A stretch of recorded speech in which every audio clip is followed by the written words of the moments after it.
Mag-share lang naman ulit tayo sa mga bumibili ng mga sikanan guys, kasi viral pa rin yung videos ng Mitsubishi. Inuulit ko pala guys, pasensya na kayo, akala ko ano yun, diesel, ano pala yun, gasolina.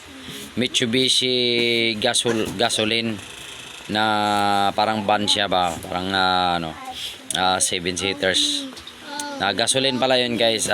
Sa mga ganun guys, mga kaaga yan ng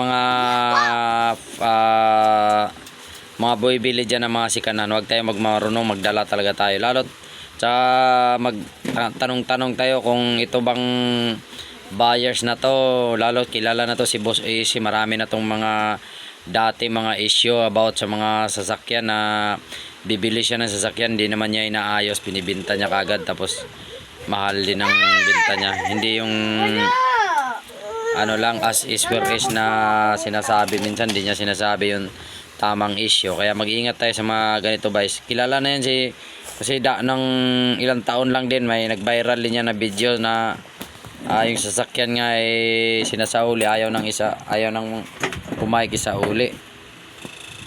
Marami na rin nag-viral na video ba, kaya wag kayo, di baling maggastusan kayo ng 1,000, 2,000 para lang doon sa mag-upa ng mga mekaniko para titingin. Ayan, magpasama kayo kasi mahirap kita ng pera pag mga ganyan kasing ano yan. Kung may pera kayo, di kakaso nyo, pwede naman, may ano naman yan, pananagutan naman sa batas yan.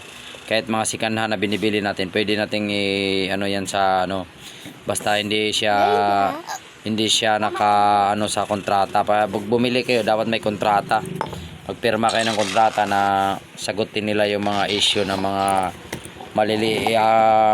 lalo sa makina, kasi kung mahal ang bili nyo.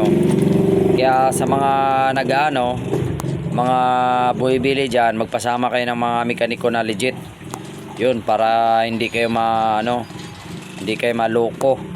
Kasi tayo, katulad sa atin, lagi tayong bumibili ng mga sikanan, pero tingnan mo naman na may mga nabinta rin tayong mga sikanan na mga parts, yung iba hindi sa atin, pinabibinta sa atin, pero sinasabi natin yung issue, legit natin na ganyan, na ano lang yung nabinta natin, na dati yung badya natin, nabinta natin na magkano lang, yung 12,000, pero bagong overhaul yon, bago clutch lining, walang usok, wala talaga, kumbaga pintura lang talaga, kung masilan pintura lang talaga, kaya tsaka bago pa yung pambarako na yung ano, kumbaga sinasabi natin sa buyer, kumbaga maging transparent tayo, maging honest tayo, hindi man lahat sabihin natin. Siyempre kung sabihin naman natin lahat, baka hindi na rin tayo kikita, kumbaga.